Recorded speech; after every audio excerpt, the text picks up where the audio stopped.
Hi there, friends. Before we dive in, we want to let you know something important. While this podcast does feature a marriage and family therapist, we are not your therapist. This is a space for informational and educational purposes only. We're here to have a deep conversation over coffee. If you find yourself feeling stuck or overwhelmed, we encourage you to reach out to a trusted therapist, counselor, coach in your area who can give you personalized support you deserve. Because let's be real, life is way too hard to go at it alone, and your emotions are way too valuable to ignore. Okay, now that we've gotten that out of the way, let's get to the good stuff. I am so excited for today's episode because I have on Aly Bullock, a licensed marriage and family therapist and head of relationships at Paired, which is the app that brings couples closer. Paired has helped over 4 million users worldwide strengthen their relationship through daily connection. Aly creates relatable couples content on social media through her page, Relationships with Aly, and it is 10 out of 10, as well as online communication courses for couples, including her signature course, Talk Like You Love Each Other.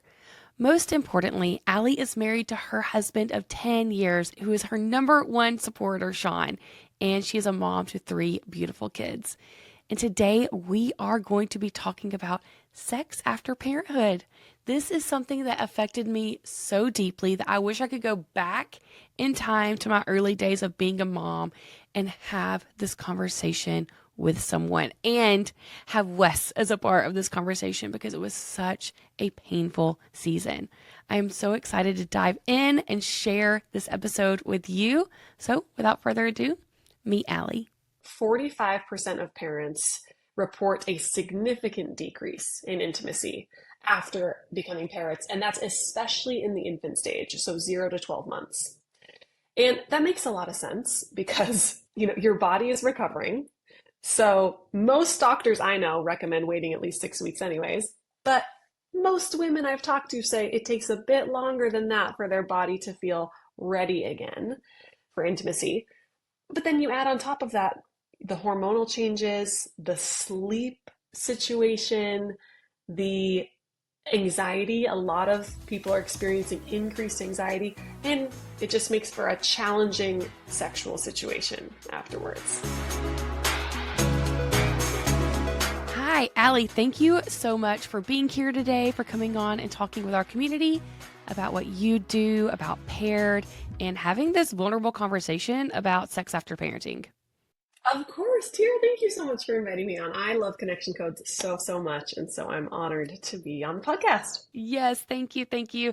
And you got to meet Glenn and Phyllis this summer at a mastermind weekend, and they came home, and Phyllis was like, Tera, you have got to meet Aly. She is amazing. And I was like, actually, she reached out to me on LinkedIn.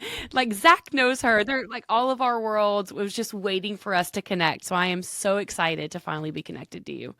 Thank you. And they spoke so highly of you. They were like, we could not do any of this without Tera. You are amazing. And they are also so amazing. Just being in their presence is so calming, even just being in the same room as them. So it was such a great privilege to be spending some time with them. Yes. And I love when people experience that because that's my life. I get to live life with them. And Phyllis will call, and I'm just like, oh, thank you. I just want to sit here on the phone with you, because That's they are so so good. calming. But Aly, catch me up on who you are. Introduce yourself to our audience. Let them know how you got where you are today and a little bit about you. Amazing. Thank you. Okay, so my name's Aly Bullock. I am a licensed marriage and family therapist, and I got into the relationship space actually in college. I minored in family studies, and those classes were like so applicable to every area of my life that a few years later, after I graduated and I was thinking about what I wanted to do, I realized I want to study that. I want to study relationships because this stuff impacts every minute of my day. So went back to grad school, got my marriage and family therapy license after a few years of working with couples and individuals. And then in the last year or so, I have joined Paired, which is the number one couples app. And I joined Paired because I love using technology for good in relationships. I think there's a lot of tech that pulls people apart, and Paired so beautifully has the mission of connecting couples, which is awesome in our modern day and age. So right now I'm their head of relationships, and then I have my own kind of Instagram presence, relationships with Aly, where I share couples content and have a lot of fun creating that with my husband. So kind of do a bit of everything. Yes, I am so inspired by your online content. This is an area that I know that I can do. I just don't make the capacity to do it and the time to do it. And so anytime you pop up, I'm like, what is Aly saying today? It's funny, but relatable and connecting. You just absolutely crush online. So that's another area of like using social media for good. You definitely amplify that. Thank you so much. I do have, a love-hate relationship with being, I guess I'll call it an influencer at times, but I do find solace in the fact that I'm influencing for good. I'm helping relationships, which are the most important things in our life. And so that makes it a little better. Yeah, I love that. And so you didn't mention yet, but you are married to your husband, Sean, for 10 years. Yes, yeah, we hit Okay. 10 years this summer, so that was super exciting. We have kind of a funny story. We got married really young. Well, I was really young. I was 21 when we got married. Sean was 25. Yep. And I know this doesn't happen often for people, but it was one of those things where I just knew when Yep. I met Yep. him. After Yep. our second date, I recorded a video of myself with my roommate at the time, and I was like, I met the guy I'm going to marry. Yes. This is his name. And it fell hard for Sean. He's the best. We have 3 kids now, and they're 6, 4, and 1. So we're in just the chaotic, fun phase of life. The thick of it. Yes. The The thick the of thick, it. thick, chaotic part of it. Yes, yes. No, I love hearing that. I knew that I was going to marry, like the moment I saw Wes, I knew that I loved him. It was a physical, a friend of mine described it for her husband. She said it felt like her soul recognized his. And that is Mm, the best wording I've ever heard to describe how I felt in that moment. And I was also 21. So we were love babies that. getting married, just Yes. like you, and trying to figure out this marriage thing and then throwing babies on top of it, coming out Yes. of, a religious culture with purity culture and Hmm. not really knowing what to do sexually. Even when we got married, I had waited until our wedding night to have sex, Yeah. which no judgment for anyone, whatever decision you make. But that was my story. And so then we started marriage with me and him having no clue what we're doing Totally. and trying to figure this part of life out and then having kids and just being exhausted. And so I'm curious for you, like in your research as a therapist and in your own life, Yeah. what tends to happen with sexual intimacy after becoming parents? It's a beautiful way to start. And I just want to say thank you for being vulnerable about your experience. Mine is very, very similar. And so we need the education, right? I'm glad we're doing this podcast for other people who are maybe just figuring out the sexual part of their relationship. But the research shows, so through Paired, we have a lot of users. We get to run surveys and studies through our user base, which is awesome. And we did a survey and found that 45% of parents report a significant decrease in intimacy after becoming parents. And that's especially in the infant stage, so 0 to 12 months. And that makes a lot of sense because, your body is recovering. So most doctors I know recommend waiting at least 6 weeks anyways. But most women I've talked to say it takes a bit longer than that for their body to feel ready again for intimacy. But then you add on top of that the hormonal changes, the sleep situation, the anxiety. A lot of people are experiencing increased anxiety, and it just makes for a challenging sexual situation afterwards. Yes. And then there are people like me, which is not a positive thing, just to be clear, that I got to my year mark and then I found myself pregnant again every single time. And so I went about almost 10 years of either being pregnant or nursing every single day without a break between. And so I remember those 10 years of days where Wes, for him, the lack of sexual connection felt like I didn't desire him. It wasn't at all like, for me, it was just logistical. I am touched out. I am tired. I am, all of these things physically. But for him, it was so emotional. And then on top of that, we have all of our house duties and everything else. And he's working full time.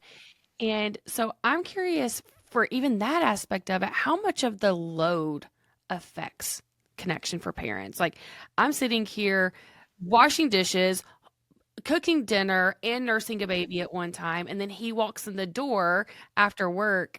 And then at 9 o'clock, he's like, all right, let's get it on. It's time. And I had nothing left. I had nothing in me to give.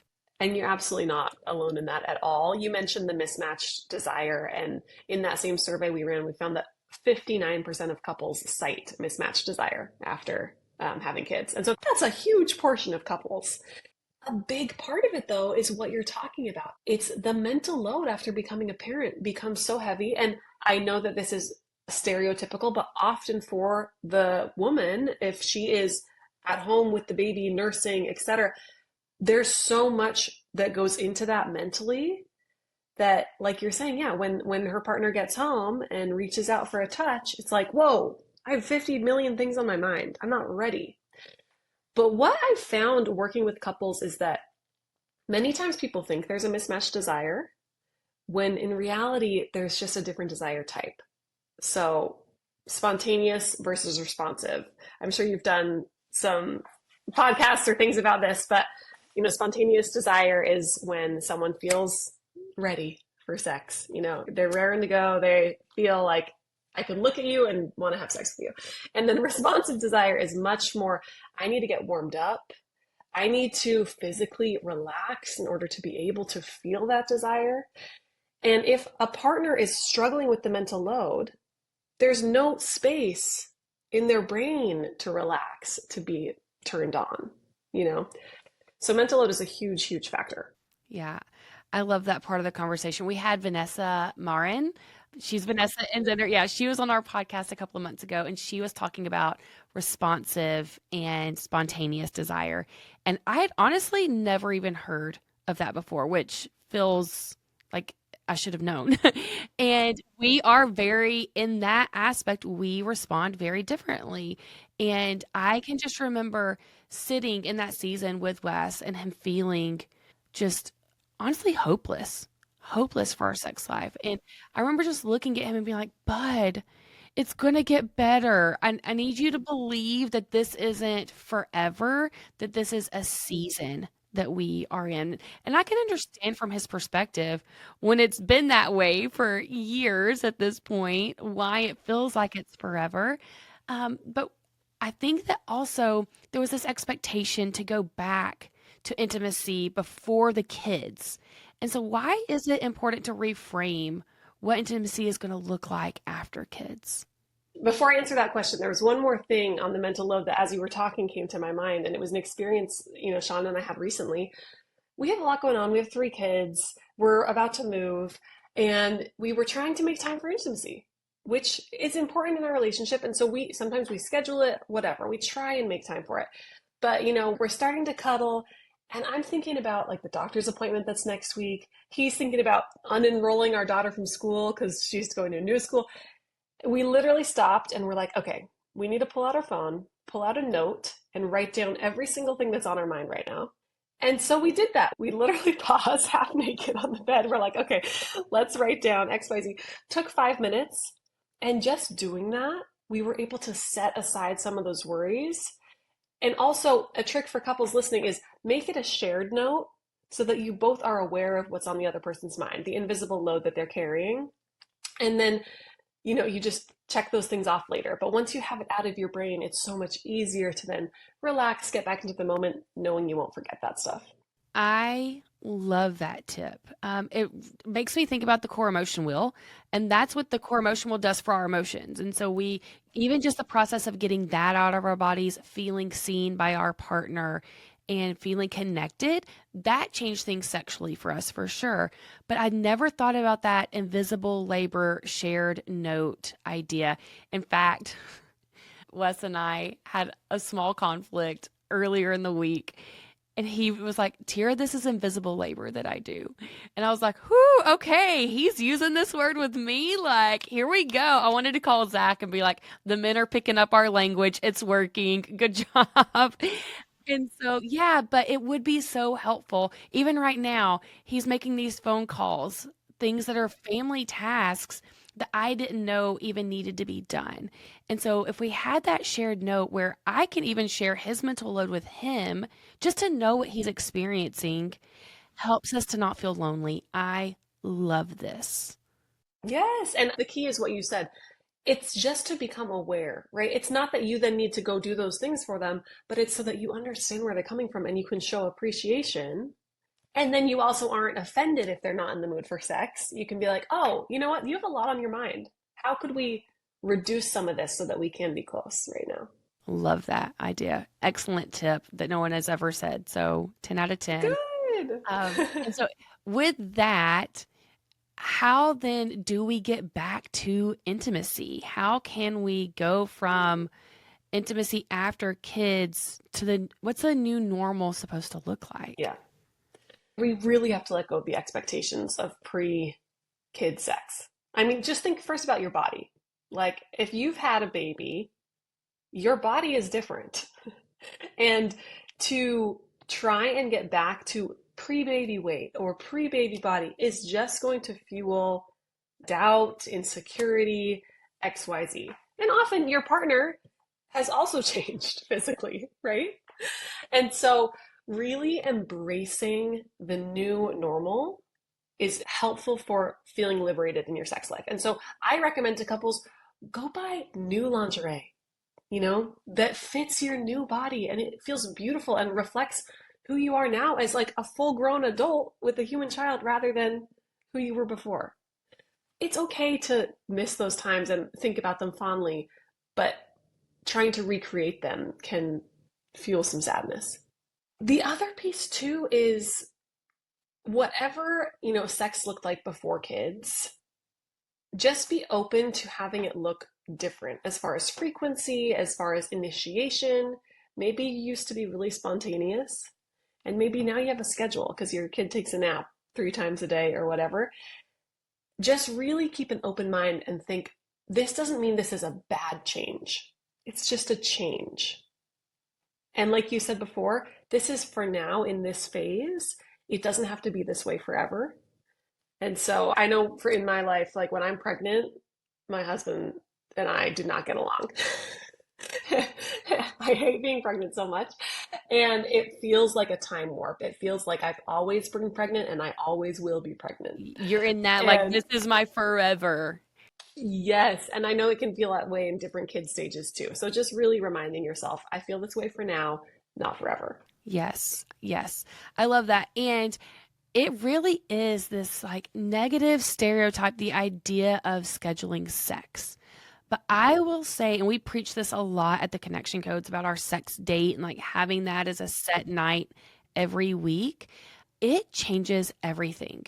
Because for Wes, it gave him this like comfort of knowing this is coming. I don't need to question every day when is the next time this is going to happen. And that doesn't mean that's the only day of the week that we have sex, but that's when we like are really intentional about connected sex and putting in that little extra effort and even extra effort on his part where I disengage for a little bit beforehand. Like I'm not putting kids down. I'm having some time to help my own mind unwind. And so for people that are still on the fence about scheduling sex, you schedule every single thing in your life. Everything is scheduled. So the idea that this is just going to happen spontaneously every week is wild, and it's adding more pressure even to you than you realize that it is. And so I am curious what the science even says about stress, parenting, and sexual satisfaction. Like, is there a science behind this disconnect that we're all experiencing? There was actually one longitudinal study that found that mothers' parenting stress at 6 months postpartum predicts both their own and their partner's lower sexual satisfaction at 12 months. So the higher the stress at 6 months postpartum, the lower the sexual satisfaction after a year.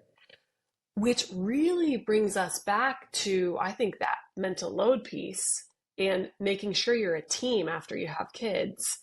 If someone feels alone, if the mother feels alone in her role as a parent at 6 months postpartum, the likelihood of you having a great sex life at 12 months significantly decreases.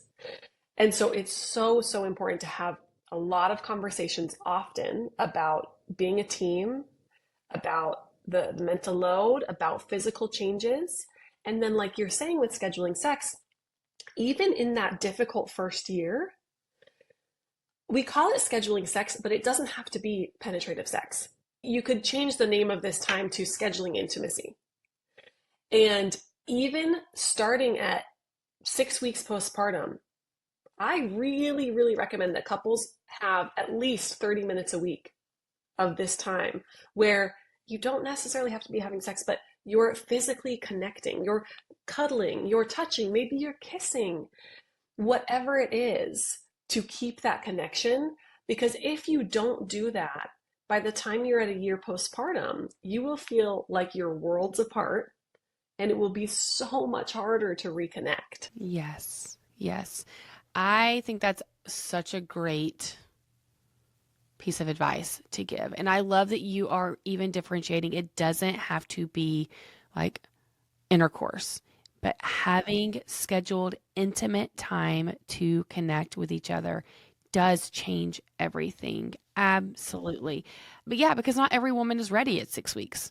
Like that is what is taught to us by media and TV, but that is not even the reality for so many people. And so then that creates a lot of pain and disconnect for the other partner because they have the expectation in 6 weeks, boom, it's time. And if it doesn't happen for them for whatever reason, then it can create pain and disconnect. So going ahead and saying, we're going to have intimacy, whatever that looks like for us.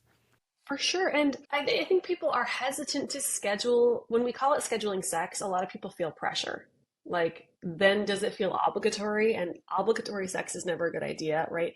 But when we really focus on the highlighting the intimacy piece, it's just you sending a message to your partner that says, hey, I'm willing to prioritize my connection with you in every way that I can right now. And I'm showing you that by literally putting it on the calendar. It's giving yourself a chance to possibly have sex. Whereas if you don't schedule it, right? After kids, if you don't schedule something, it doesn't happen. Right, right. And for me, it actually took the pressure off Mm, because otherwise I felt pressure, which we have an episode about this early on in the connection codes. I felt pressure from Wes every single day to have sex, whether he right. was intentionally trying to pressure me or not. Hmm. The absence of it, I felt internal pressure. Yeah. But once we incorporated that scheduled time, that pressure, like talk about mental load, it Yeah. decreased significantly Hmm. where it was like, okay, nope, it's already planned. I don't have to think about it again. Now, if something does happen in the meantime, of course, Yeah. like our youngest is 6 years old now. We're in a very, very different spot. And Yep. so our sex life looks very, very different now than it did 6 years ago. Praise God. But even still, there's no pressure, even in those moments during the week, because we know it's coming. So if it happens spontaneously, it's Hmm. out of choice, it's out of desire, it's out of connection, and not from a place of pressure. So I think I will sing this from the mountaintops of put it time on your Yes. calendar to connect intimately with each other. Yes. And there are so many ways to still be spontaneous. You can still send a flirty text that morning. You can, do the dishes naked under your apron, whatever. Like, there are fun ways that you can incorporate spontaneity and silliness and play. And so it doesn't feel so rigid and automated or whatever. So I would, yeah, just encourage listeners to have an open mind and try it out, see what happens. Yes, I love that. One of the issues that I found in those years, and even occasionally now, we had a situation probably about 2-ish weeks ago where I was not home or I was doing something, and Wes just had a really, really hard time with the kids that night. And it was one of those nights that you just feel like you failed, you missed with them, and it was actually like a scheduled sex date night. And he was just so overstimulated, so beaten down, where I came in, okay, bud, like trying to get things going. He's like, Tara, I can't. tonight. My brain is so overstimulated. Like I can't have sex. And I was like, ooh, totally get that. Like I see you. I mean, we still connected with each other. But later that day or like the next day, I came back to him. I was like, bud, what you were experiencing last night, that's what I experienced every day for about 6 or 7 years. Like that is how that level of overstimulation, being at home with the kids all day, them fighting, managing, he traveled so much. That is what I lived in for 8 years. And so, how does that overstimulation affect communication and intimacy? And what tips do you have for people in that? Overstimulation is so big. Like you said earlier, being touched out and the noise. For me, I find myself with the three kids at home, I'm like, their childhood memory is going to be me saying, use an inside voice, use an inside. Wes put his AirPods in last night and turned the noise canceling on. He was like, "Are they just extra loud tonight?" And yes, that is so real. Oh my gosh, yes. And so you really need to have some rituals in place as a couple to calm your nervous system down. I love teaching couples co-regulation techniques. So this is when, I mean, think of self-regulation, right? That's breathing or centering yourself, grounding yourself. Co-regulation is simply when you do that with your partner. And so one of our favorite ones is we sit back to back and we breathe in and out at the same time and just feel the other person's body moving, right? Or with kids, you're getting touched like grabs and fast touches. So giving each other like a 10-minute, really slow pressure massage, it's a type of touch that's very different from the overstimulating type. And so talk with your partner about what, what rituals could you create when you're trying to come down off that tension to help your body relax. Because overstimulation, even if you feel like it's your mind that's overstimulated, that's going to show up in your body being tense. And so calming down your body tension through breath, through slow touch will then help relax your mind as well. Yeah, I love that because we, as you know, talk about the emotion of it, and being able to say like, "Oh, sad. Everything is so loud right now. I'm feeling pain, right?" But to actually incorporate the body in with the emotion is a complete alignment. And even taking that moment, if you can't connect with the emotion you're feeling, but taking that breath, I love the idea of like putting our backs together and feeling each other's breath. That can slow everything down. And one of our core protocols is that slower is faster. If we can slow ourselves down, we can actually move through things smoother and faster. So that is a really great tip. There's also one tip that I personally love in my own sex life, and I've recommended to other people, which is try putting AirPods in while you're having sex, like you each have one, Okay. and putting some really relaxing music on. Yes. Because something about the music just being like actually in your head can be so, so relaxing. Okay. I love that. And so, yeah, try it out. You could do it with fun music too, but Hot relaxing tip. music also helps. Yes. Yes, hot tip. That is amazing. And so that is a really good way to like incorporate mindfulness into reviving desire. And so what roles does like the daily intimacy and mindfulness actually play in our lives? Like what daily things do we need to be intentional about to keep this connection? There's been a lot of research on daily intimacy. In 2013, Muse did a study that showed small daily sexual interactions, so not big grand gestures, but just a little kiss or a little squeeze or a little text boost long-term relationship satisfaction. And so I think what this is showing is when you pay attention to your partner every day, just a little bit, that goes a long way in sustaining the relationship. You don't have to have I know Vanessa and Xander, who you spoke with, they do their makeout session every night, which I think is amazing. And that can actually count as something like this, right? Like kiss for a few minutes every day. It's not a huge thing. It's not an orgasm, but that sustains you over time. And just being mindful of your partner. I think one of the things that Paired is so good at is there's a daily question. So you and your partner answer a question about each other or for each other every single day, and it takes less than 5 minutes. But it's the daily act, the small act that is then proven to increase closeness over time. So I feel like a lot of couples, after they have kids, they feel overwhelmed by the idea of sex. But I really want to emphasize it can be really small. You can start really, really small with just a hug, a kiss, a handhold, and do that every day and see how it feels. I love that.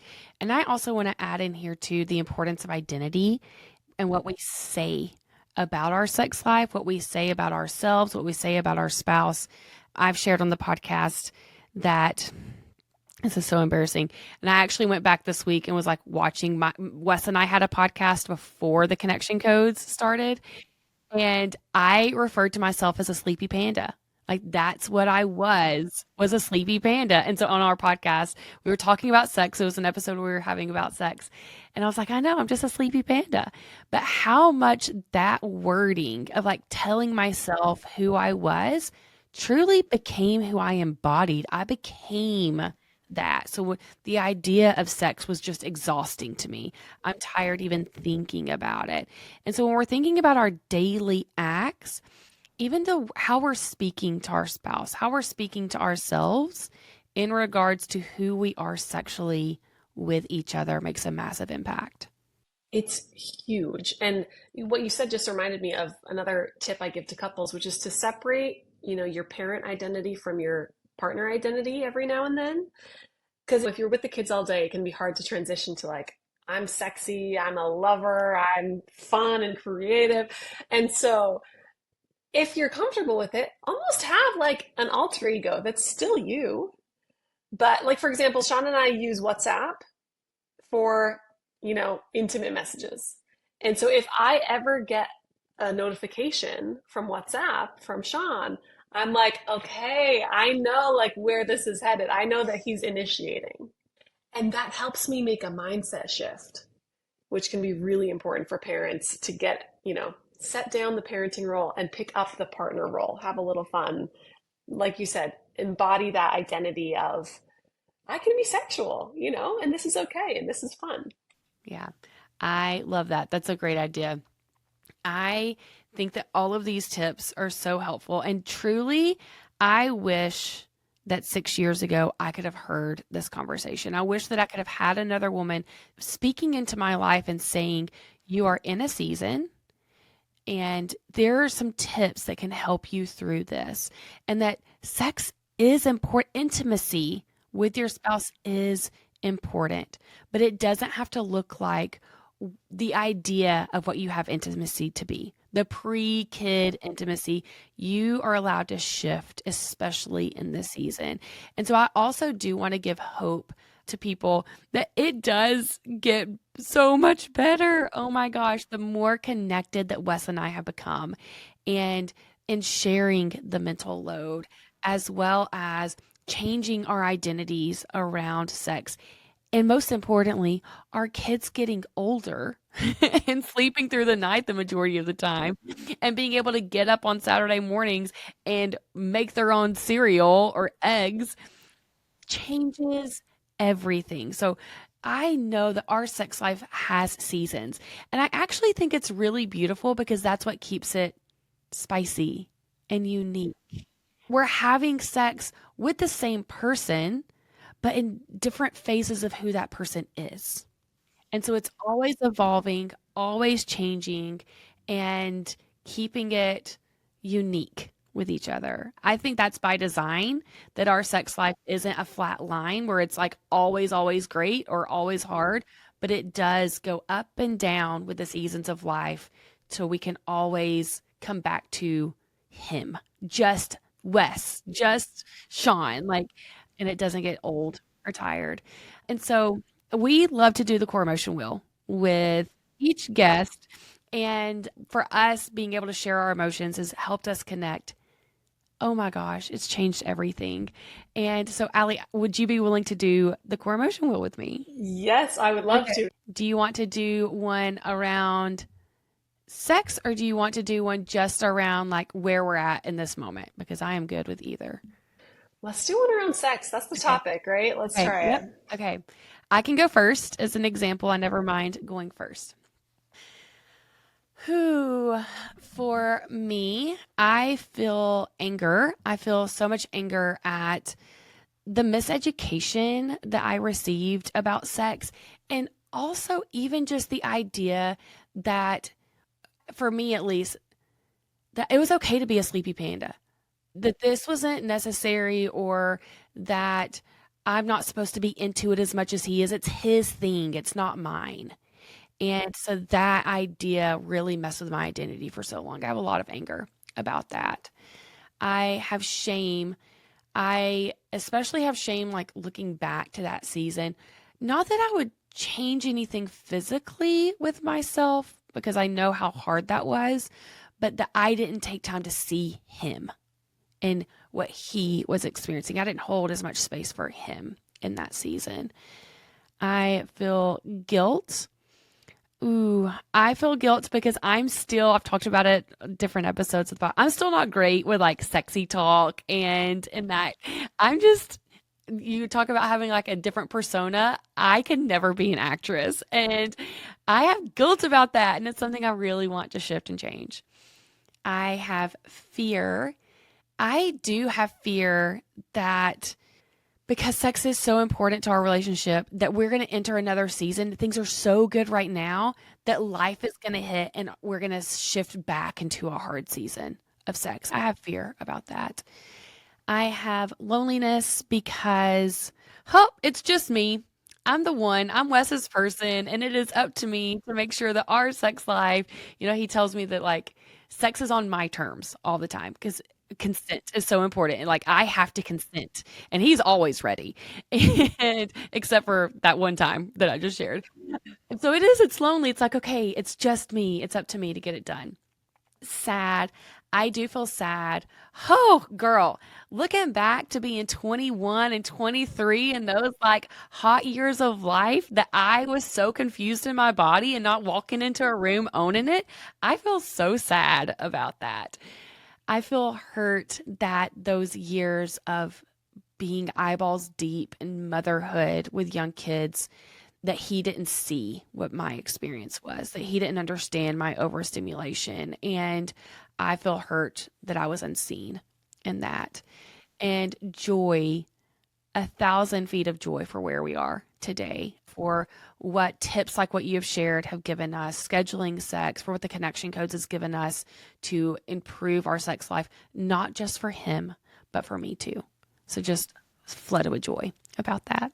So thank you. Tira, thank you so much. That was so nice. Holding space for Oh, me. You were a great yeah. ooer. You oohed me Oh. well. Oh, okay. Some of the things that are coming to mind for me are from what I see on social media about this. And I feel anger that I post a video of a couple having a conversation about sex that works for them, and people in the comments just sexually shame them without even trying to understand the context. It makes me really angry that people feel, that they just have the right to do that. I feel shame. I feel shame sometimes that I have moments where I'm like, I could live without this. When I am overstimulated or when I am just kind of in a low phase, and sometimes I feel a little shame about that. Like, shouldn't I be so excited about this all the time? But no, I'm not. Guilt? Oh, guilt. I feel a little guilty for the shame that I caused my husband when we were first married because I was so uneducated. Like, I truly did not understand very much. So I would make a comment every now and then that really hurt him. And I feel guilty about that. I'm so glad that I have the education now. Fear, I think feel I feel a little fear sometimes that as I age, it'll be harder and harder to get present in my body. This is something I struggle with sometimes is enjoy like feeling sensation in the moment, being really present. And I feel a little fear sometimes that will be my sexual future. And lonely, what are the rules? Do you have to feel lonely? If you can't think of a lonely, then you can make something up Okay. or I think of a think because big time that you have felt lonely. okay. Because my first thought was I'm so open about this with so many people that I don't feel lonely in it. But I do actually sometimes feel lonely when I can't bring myself to share with my husband exactly what I'm feeling in the moment. Sometimes it's not the right moment, and those moments feel lonely. Um, sad. I feel really sad for a lot of couples that can't have these conversations, that don't know how, and that feel so rejected. Oh, my heart breaks for them. I truly feel sad for them because so many that I've worked with are committed to their marriages but don't see a way through this block. And I really feel for them. Hurt. Oh, kind of back to the anger. I feel hurt that people assume my videos are about me. you know? um, and that they make comments that I'm like, okay, people, just educate yourself. And joy, I feel so much joy in the confidence that I have sexually. I feel, I'm the type of person I can dance around the room not wearing anything and have a great time. And I feel a lot of joy that confidence in that regard is not something that I struggle with. I love that. I love that. Thank you so much for sharing and for being vulnerable in that. I need your confidence. Like, just shoot it through the screen because that is an area that I have struggled with so deeply. And so I think that surrounding ourselves with confident women helps us to feel that as well. And so Aly, you have given incredible tips. The mental load of sharing the note with each other, using WhatsApp to be able to communicate spicy things to each other, like having that as a totally separate platform. So when you're getting that notification, you can tune in to it. I mean, there were just so many moments that I was like, oh, that's a light bulb moment. The breath with each other on the back, like even thinking about that feels calming to my body. And so thank you. Thank you for being here, for sharing with our community. How can people connect with you? Yes, I have one more resource that I want to point people to. So, inside the Paired app, we have these things called journeys, and they're kind of like mini courses on different topics. And we have one that's a 7-day journey called Recharge Your Sex Life for Parents. And it's a set of questions and activities that you do with your partner on this topic. And it covers past expectations, releasing those, covers the mental load, it covers new ways you'd like to incorporate foreplay, etc. So, highly recommend that you check that out if this is something that you're struggling with as a listener. And then relationships with Aly on Instagram and at Paired App as well. I do a lot of content for them. So that's where you can find me. That's amazing. And I will link those in the show notes as well for everyone. And thank you so much for being here. As Glenn and Phyllis always say, we have to close our podcast using Glenn and Phyllis's phrase of, you need this, you deserve this, so let's do this.